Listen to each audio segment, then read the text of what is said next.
I'll say this. It's buzzer beater week. Yay! Michigan and Michigan State both win games this week on improbable buzzer beaters. One definitely more improbable than the other, and we will discuss that. We are going to lead with college hoops talk here to begin the show, but welcome into I'll Say This. I'm Chris Castellani. This should be a fun show today. Obviously, a lot of college basketball stuff to discuss. Tiger spring training is in full swing. We got some injury news. Do want to talk about all of that as well, but before we get really into the meat and potatoes of all this, just letting all of you know, you can follow me on Twitter at Castellani2014. You can find all of our content at CastellaniContent.com. That includes I'll Say This, Chris and Company, all the post-game videos in order, everything. That's your one-stop shop for everything that Austin and I create. So I really appreciate all of you continuing to support that. Now, let's talk about some sports, and we will start. I'm going to start with Michigan.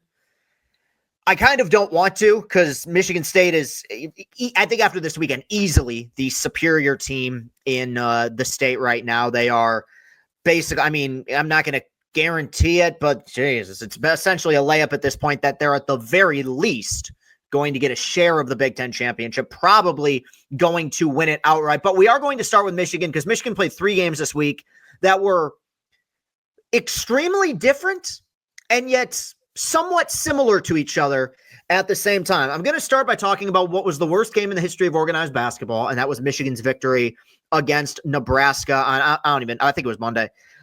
Yeah, look, I said it in my post-game video afterwards. There's really nothing worse than a bad basketball game. You know, and if you're comparing like all the major sports, bad basketball to me is the worst. But that game, Michigan won 49-46, which that's all you need to tell you. I mean, I think they outscored themselves in the first half against Rutgers in a game they were losing at the end of the first half. But there is some, like, on a human level, that game gave me anxiety. Like, there is something, maybe it's the OCD in me, right? There is something that is very pleasing about watching a ball go through a hoop in a basketball game. That can come in the form of a layup, a dunk, a three-pointer, a free throw, what have you. And it is so exhausting watching a game in which you're watching two teams miss the rim or miss the backboard or just miss the nets, or just airball it. I mean, point blank shots from both teams that were being missed. You know, you had missed dunks, you had travels, you had turnovers. It was far and away. It has to be the single ugliest game that we've seen in the Big Ten this season. Michigan found a way to survive. The only joy or positive that I took from it was 2. Number 1 is the obvious one, which is they found a way to win a very, very ugly game. But the second one was just, we see that in college basketball a few times a year where two teams go up against each other and they offensively play their worst game of the season in the exact same night. And it is just a brutal, brutal viewing experience. And like I said in my post game, I wish I could come on here and be like, well, you know, Michigan played great defense against a Nebraska team that, you know, they really needed that game now. That was two teams that were chock full of offensive ineptitude trying to throw a ball into a basket. There's really not much else to say. The last thing I want to do is sit here and recap that game. The last thing I will just add is, if I didn't have a rooting interest, I would have been genuinely entertained by how inept both these teams were. It was the equivalent of, I've tried to figure out an analogy. It's the equivalent of watching a 100-inning baseball game in which a team leaves the bases loaded every single inning. Like, you're just waiting for like something good. Like, there's a certain release as a human that you feel when your team makes a three-pointer or just makes a basket. You go, all right, good job. All right, now on to the next possession. We can breathe a little bit. And when you're just sucking in air watching two teams clank the ball off the rim for 2 hours, not great, but Michigan found a way to win.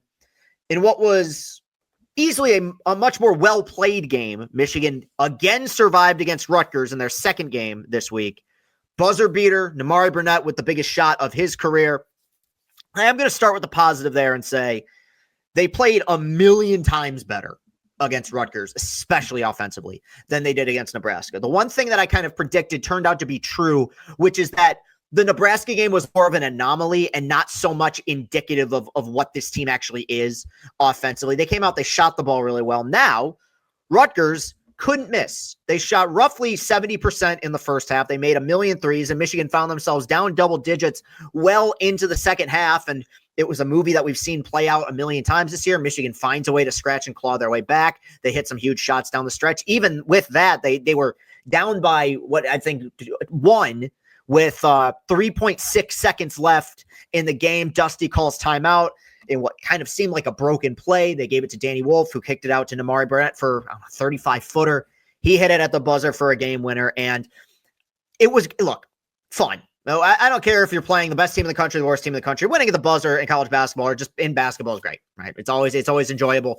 And I was really happy for Namari Burnett, who had been in something of a shooting slump really kind of before that shot. Not Roddy Gale bad, but still, something of a slump. And despite the excitement of the win, I went back and I watched the post-game video, and it was kind of blasé, and looking back on it now, I think that my reaction was very justified because the amount of close games that this team has played, and I know that we can put a feather in their cap and point out the fact that they've won a lot of those close games. They have, and they've lost some close games as well. You lose to Minnesota at the buzzer, right? Lose a close game on a 4-pointer to Oklahoma, close game to Arkansas. That's all true, but the real teams, the teams that are able to separate themselves from the rest of the pack, are teams that get to the end of 40 minutes and you look at the box score, you look at the final score, and you say, you know what, they just outlasted the opponent. And Michigan has won several games, more than several, like 10, in which you could have flipped a coin to decide who was going to ultimately be victorious in that game. Now, thankfully, more often than not, Michigan's been on the winning end of that. But the point I'm trying to make is that I felt like before going to Breslin, which that's a different animal, a loss at some point was probably inevitable. And if it wasn't inevitable, I feel like this team was just kind of playing on borrowed time. And water found its level on Sunday against Illinois, an Illinois program that right now just has Michigan by the balls. I think that's 9 wins in a row for Brad Underwood's team against Illinois. We thought it was just a Juwan issue. Apparently it's not. Illinois played great. They didn't go 9 minutes without scoring like they did at the end of the Michigan State game, which, crazy coincidence. They started making shots. But no, for real, this said a lot more about what Michigan wasn't to me as opposed to what Illinois was, because I knew a game like this was possible. But I think that when it comes to this Michigan team, Michigan gets blown out. For people who didn't follow it, Michigan took a lead early in the second half, and then Illinois just started throwing in shots, and Michigan's defense was poor, and a million, trillion, billion second chance opportunities for the Illini. That really is the major difference. Let me get the box score up right here. Michigan out-rebounded 32-43. That doesn't even really tell the full story. Illinois with 19 offensive rebounds compared to Michigan's 12. Many of those leading to buckets for Illinois. So it was a disastrous game. But in terms of what this means for this team in the big picture, right? Because in college basketball, hell, in sports, we overreact to this stuff. The fact is, what's interesting about college basketball is that the only time in which it's ever winner take all is the postseason. Right. Like you talk about something like baseball. Yes, you play the 162, but we don't have the 1-game playoff anymore. Like it's best of 3, best of 5, best of 7. College basketball, you play this 30+ game sample size, and that can be erased like that. So if a team plays a poor game, I'm more inclined to look at what their resume is over the previous 20-something than I am the game that they just happen to play poorly in on that particular day. But what happened to Michigan against Illinois on Sunday was the culmination of all the problems that we've had about this team that they have found a way to slide by on throughout the year, coming to light. The turnover problem, I don't know. I don't think that was really that huge of an issue. Michigan, 11 turnovers. That's actually probably one of the better outputs of the season, but getting out rebounded. And beyond that, I think a huge issue that has me feeling more down about this Michigan team than I expected to, because I've been pretty high on this team all year. I came in saying I think they could surprise some people. A lot of these guys hadn't played together. It was, transfer portal season. I felt like Dusty did a great job with the culture and fixing things up, and these guys were committed, and that's all true. But having watched Michigan make deep runs in the tournament in the past, and the guy behind me, that guy, to looking the other way, Trey Burke, is a prime example of this. Man, you got to, at the very least, have consistent guard play. I'm going to talk about Michigan State in a second, but is Jeremy Fears going to be Cassius Winston and pulling up from 20 feet, knocking down mid-range shots and going for 15, 20 a game? No, but he runs the offense very consistently. And Michigan State's depth allows them to just maintain consistent good guard play. And Trey Holloman's had a wonderful season as well. I like Trey Donaldson. We've seen Trey Donaldson at points take over this year, but even if you get a good version of Donaldson going into March, this backcourt is not one that is March ready, in my opinion. Namari has had a fine year on the wing, but Namari is also limited. He's not really a guy that can create off the bounce. Good on-ball defender. He's a shooter, and he's filled his role wonderfully this year. You've seen the fact that Dusty May over the last few weeks has noticed this problem. Trey's going to be running point. There's no reason. You're not going to go with any backup options there. But whether it's Roddy Gale, Reuben Jones, Namari, LJ Case, and whatever rotation you want to run with, you need more consistency on the wings, and you are not getting that. Roddy Gale has been a mess, and Twitter's been hammering the guy, but God, he's been making mistake after mistake after mistake. Reuben Jones was back on Sunday against Illinois. It didn't seem like he was fully back. I don't know what fucking disease is being spread around this Michigan locker room where every week we have to worry about a guy being sick for 10 days. But I thought COVID was over. Whatever. I digress. Kaysen, I think, is going to be a really good player, but he's just not there yet. And you could tell Dusty wants him to be there because I feel like if he can break out, it kind of changes things. But even if he does break out, you're relying on a freshman.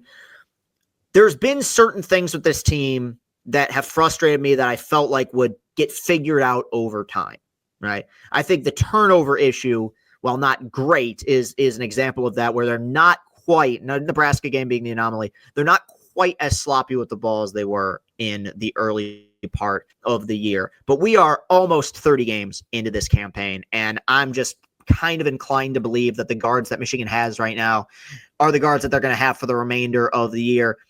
Look, anything weird can happen in March. Hopefully they find a way to kind of to flip a switch, but I'm more inclined to kind of go off of the 30-game sample size. And right now, as much as I like Michigan's bigs, and Danny Wolf didn't play a great game on Sunday, but as much as I like Michigan's bigs, and I think that front court can be as tough as any in the country, I just don't really think they have the backcourt to make a deep run. I think it's a big reason why they find themselves just a little bit behind in the Big Ten standings right now. It's tough because this is still a top 20 team in college basketball, at least according to the rankings. What happens in March, we'll see. But there's been a lot of positive developments this year, both in terms of the way that things have turned around culturally, as well as just, I think in general, I like this team. I found it to be a likable team. They've played a lot of close games. They've won a lot of close games. But the reason I've been so hard on them is that I think that the problems that plague them are so things that get you popped in March. Being sloppy with the basketball, obviously that's a big one. But man, this team can't make free throws. And there is nothing that's going to rip your heart out and lose you games more than clanking free throws down the stretch in tournament games. Okay. Because typically if you are winning, right, and they're fouling, it means the game is essentially over. All you have to do is make your foul shots and you're in good shape. And we saw them miss 11 free throws against Rutgers on a night where they were consistently getting to the line. Against Illinois, 13 for 19. Justin Pippen came in garbage time and made 6. Besides that, you're 7 for 13. It's not good enough. It's not good enough all around when your best players, we're talking Vlad and Danny and Namari, getting to the line and clanking free throws. That's going to kill you. It's a vulnerable team. It's a good team, but it's an extremely vulnerable team. And I'm telling you, regardless of what happens over the next few weeks, they're going to be a very popular pick to get upset early in the tournament. And that's not even me saying they're going to, but every year there's a team like that. Michigan, I think, on that 4 or 5 line is probably going to be one of those popular picks. Let's move on and talk about a team that just completed as impressive a gauntlet as we've seen from their legendary coach's tenure. Michigan State goes 2-0 this week. We'll talk about the Maryland game here. They go on the road against Maryland. And can I just say, Michigan State deserves credit. They deserve to win that game. I talk about this with Illinois, but I remember about them not winning big games. But Illinois they forged in the Big Ten, right? And they have won a Big Ten championship in recent history, and they have gone to an Elite Eight in recent history. Maryland basketball, to me, while not as fraudulent, because they are good, is like Nebraska football, where when they joined the Big Ten, all people could talk about is how good they were going to be, how dominant they were going to be, how many good players they were going to have, how tough of an environment it was going to be to play in. And they've been all right. think they want to share the Big Ten title in 2020, right? They weren't the best team. Michigan State was the best team that year, but you hang a banner. But I don't know. I mean, Michigan State, the reason I bring all that up is Michigan State won this game against Maryland on a miracle shot that we'll talk about in just a minute. But Tom Izzo said something after the game that I agreed with him wholeheartedly on, which is Michigan State deserved to win that game. They were tremendous defensively all night. I thought they made fewer mistakes. In the first half, it was Michigan-Nebraska all over again. Neither team could really make a shot. And then Michigan State got into, late in this game, one of these ruts that, let's be honest, has probably happened a little bit too often, at least in the regular season, in the Tom Izzo era, where you're pretty darn close to having a game wrapped up. And whether it's because one team gets crazy hot or you can't stop turning the ball over, Maryland finds their way back in it. It's a tie game with 10 seconds left. And just to kind of recap, Maryland has the ball, no timeouts. Now, I don't want to single out this particular player because this is something that I think this generation of basketball player just does. I think that probably all 5 guys on the floor would have done this. Maryland with no timeouts. Guy pulls up for a 35-footer with 4 seconds left. If I'm playing at home, especially when you've shot a million free throws, and I got the ball in my hands late in the game, the number one thing I'm doing is trying to get as close to the basket as possible. If you got to pull up for a mid-range shot, fuck what the analytics say about mid-range shots. You score, you win. But it's this, I don't want to call it Steph Curry mentality because Steph Curry makes the shots, but it's this just new wave of people that think a 35-footer, with 5 seconds left on the clock is somehow a good shot selection. It's not. Now, of course, what happened next, nobody could have predicted. Jackson Kohler gets the rebound, feeds Trey Holloman. Trey Holloman, onions, buckets, makes a half-court shot to win. Maryland's crowd goes silent. I bring up one term that I like to use all the time is, the screws just got to be a little tighter. Screws got to be a little tighter. And the reason I always bring that up is because a moment like that is indicative of why one team, this team being Michigan State, is in the position they're in, while a team like Michigan or Maryland, while still in good shape and are going to make the tournament, find themselves just kind of on that second tier below. Because for one, Izzo probably would have kept a timeout in his back pocket and probably would have called one and ended up setting up a play. And while this Holloman shot was a miracle, you make your own luck in this game. And the fact is, Maryland got outplayed for a heavy majority of that game.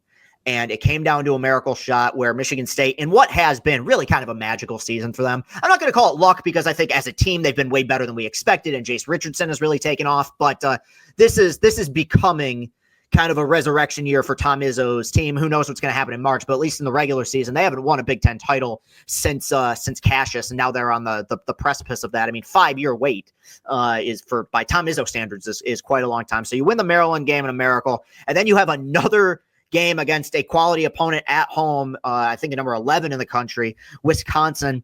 Back and forth game early on. And what it came down to is that Michigan State, as I feel like has been the strategy for a lot of teams against MSU, but MSU kind of gave Wisconsin a taste of their own medicine. Make them beat you from the outside. And I'm looking at it right now. Wisconsin was 5 for 32 from 3-point range. That's 15.6%, only shooting 34% from the floor. It was a classic Michigan State game where you had 10 different guys that scored.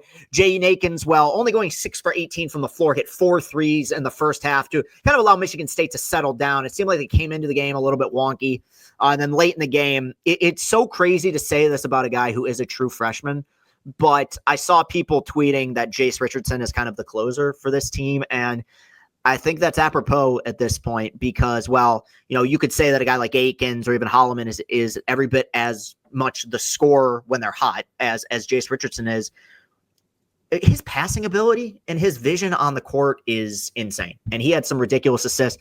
Big game also for Jackson Kohler, who I think is really the dark horse for this team because he's one of those guys that can really impact the game even if he's not scoring. He's 4 for 10 from the floor, but he had 10 points and 16 boards on Sunday. Michigan State has found a way to make things work with this kind of big man by committee thing that they've done for a majority of the year. But I do think Kohler, as far as the starters go, is the closest thing that they have to an alpha male, a big man, a kind of traditional Tom Izzo big man down low. I guarantee you Izzo loved that performance by Jackson Kohler. I mean, that was like almost Draymond Green-esque of just eating glass on the board. So that was a big performance. Michigan State pulls away. It was close the entire time, but it was one of those things, and it's the difference between Michigan and Michigan State right now is that, yes, by many metrics, the Michigan State-Wisconsin game was close, but you saw the pull away at the end. It didn't require some miracle shot. It didn't come down to the final possession. Michigan State made the plays in the latter part of the second half, and they were able to win that game and pull away, ultimately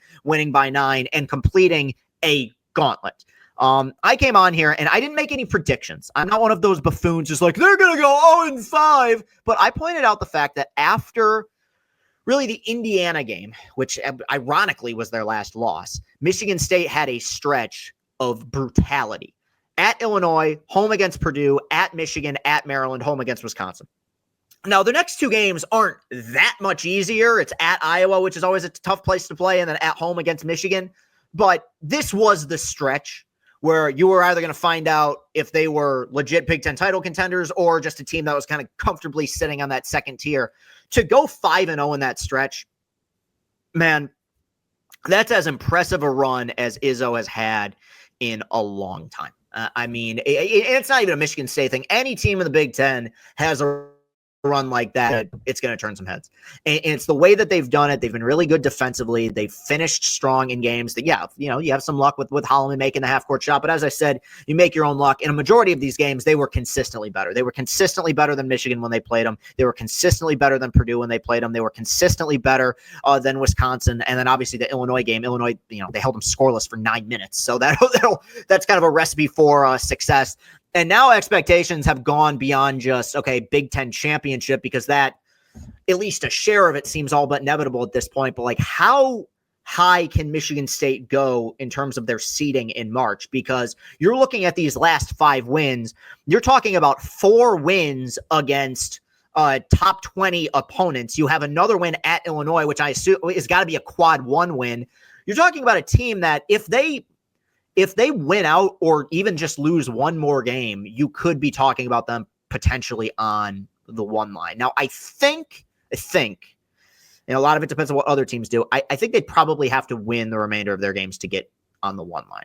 But if they go 2-0 this week and then they go 1-1 in the Big Ten tournament, I don't know. The committee knows much more about this than I do, but the only downside, and I kind of use air quotes there because they've been playing so well, is just like, at what point do you worry about them maybe getting tired? Because these have been tough. These have been classic Big Ten games where you're pulling teeth out of the steering wheel. Is that even a term? I don't know. But as I've brought up many times, I feel like getting worn down is not something you should expect from this team because of the depth. I mean, they played 10, 11 guys deep. I mean, you see guys being, with fresh legs deep into the second half. So, yeah, I don't want to come on and slurp them too hard. I mean, I got a Michigan background, but goddamn. I sadly, as a Michigan fan, though, I'm glad my opinion was right, turned out to be very correct when I said a month ago this was the class of the Big Ten. They have proven that every step of the way.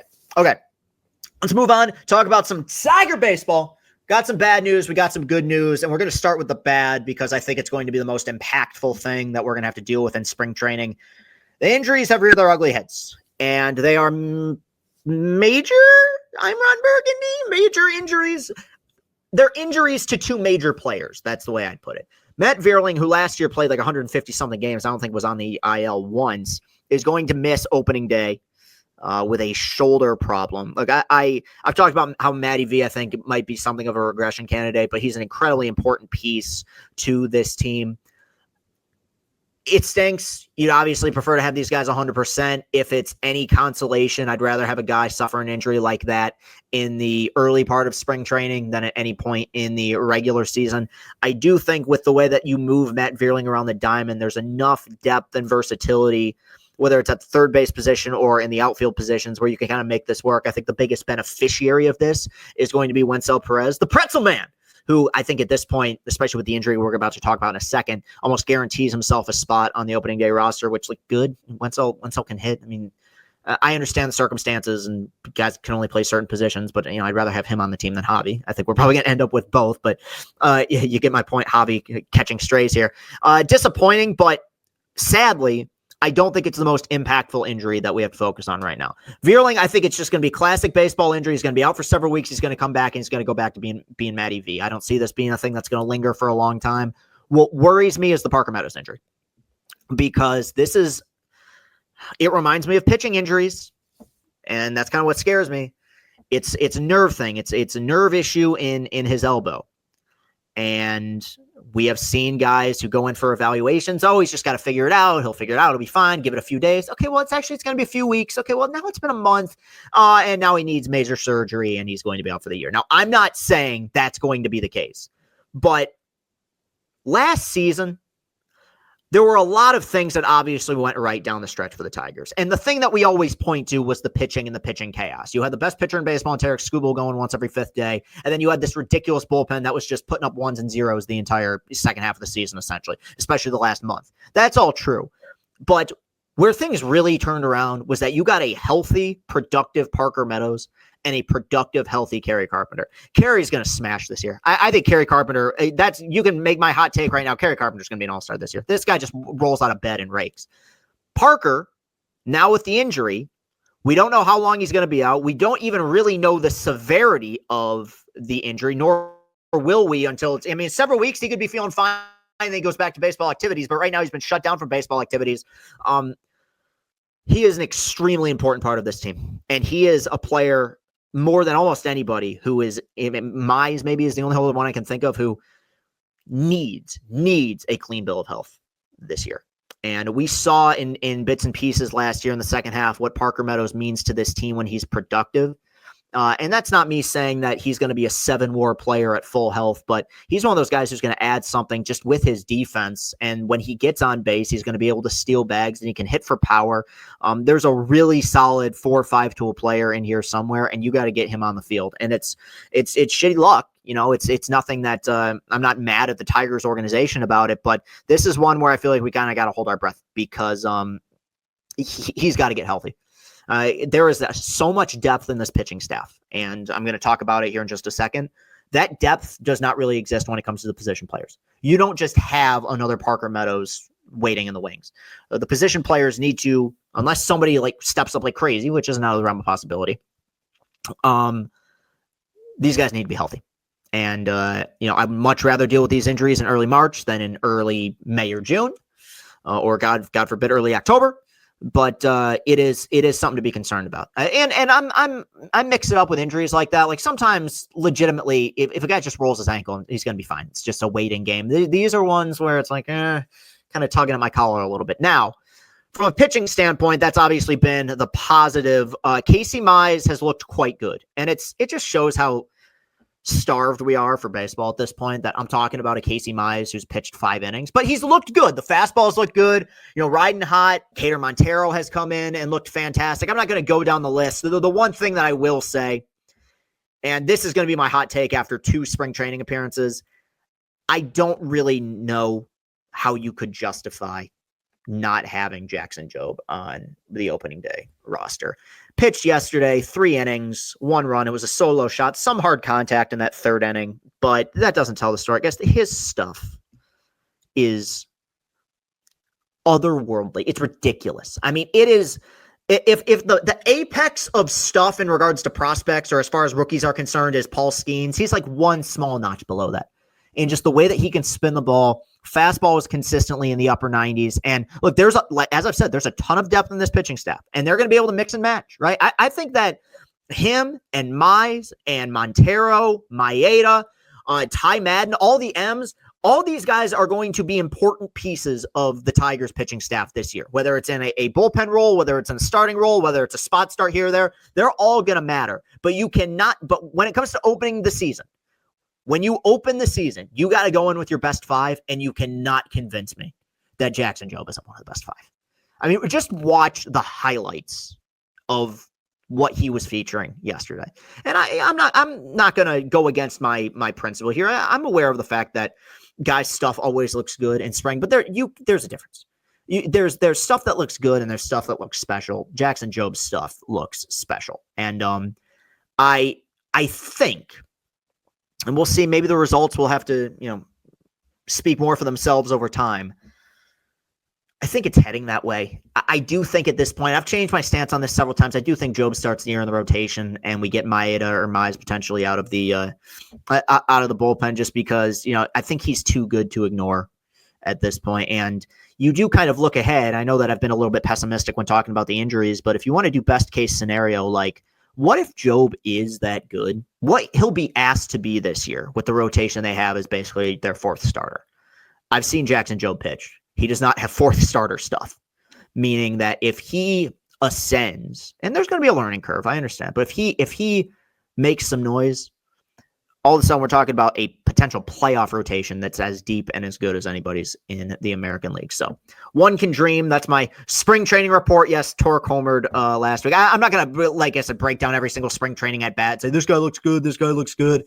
The guys who you'd expect to be hitting are hitting. Riley's look great. Carey's look great. These guys are veterans at this point. I mean, they've been around here for a minute. They know the routine. I have very little concern about those guys. Pistons, you want me to talk about them? They look, no, I should. They've had a 8-game winning streak, which is their longest in 5 years. They blew the doors off of the Boston Celtics. And the one thing that it's baffling how this happens under a new regime. But the whole thing that I said about the Pistons last season is like, they have a shock, and this is a very like simplistic analysis. They have a shocking lack of good players. And what's bizarre is I expected if the Pistons were going to be good this season, it would be because they just had like 5 solid starters, but they actually have legitimate depth. So you got to give Trajan Langdon a lot of credit for filling some holes in free agency when talking about a team that won 14 games a year ago. They blew the doors off the Celtics and what was really a fun game. And like I said, it's the depth that's kind of surprising for me. They end up losing to the Nuggets a few nights later. They won last night against the Nets. A lot of games in the NBA. I think is back-to-backs. Are people a fan of those? I feel like people shouldn't be a fan of those, especially, I don't know. It probably doesn't bother the Pistons because one thing that's likable about this team is that like you can tell these guys actually like basketball and want to play basketball. You don't have superstars playing 35 games a year. But look, I'm rambling at this point. Right now, they find themselves comfortably in the postseason, and I think it's great. I'm not going to bullshit you guys. I feel nothing when I watch them. I still find the NBA product to be horrifically boring, but I will continue to follow them and watch them because I think it's awesome for Detroit. I'm happy for the fans, and I hope I can find something. Like even during the Boston game, I was texting some friends of mine. They were into it. I had a friend that was there, and I'm watching it, trying to react. Just get a fist pump out of me. It's like, no, I'm just not there yet.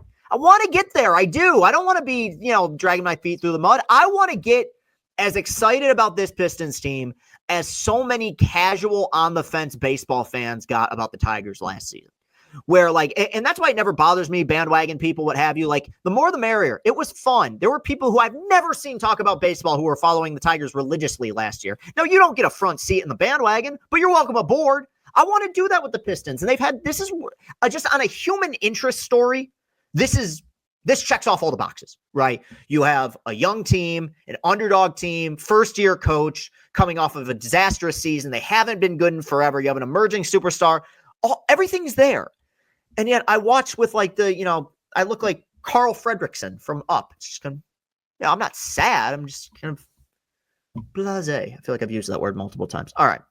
A little bit of a longer show probably today, but we had a lot to cover. Good show. So that will do it. You can follow me on Twitter at Castellani2014, CastellaniContent.com. There you will find the links to everything that we create for our content. That includes podcasts, movie reviews, what have you. One more just programming note. I uploaded a video for the first watch in which I reviewed A Clockwork Orange, watched and reviewed it for the first time. That video has been removed for copyright. So if there's anybody who wants to go back and watch that, we'll try to re-upload it. And we are going to have another episode of that out at some point this week. That's on me. That's just a mistake on my part. So I apologize to the people who might want to get caught up. But yeah, we'll fix that and to make sure that won't happen again. But everything else is going to be pumped out on time. Justin Henry Malloy of the Detroit Tigers will be joining us on Chris and Company this week. So you guys can all look forward to that. Continuing to be proud of what we're doing. That's all you can do. The process is good, and that's what matters. All right. I'll talk to you guys here real soon. Have a great rest of your day. Peace and happiness.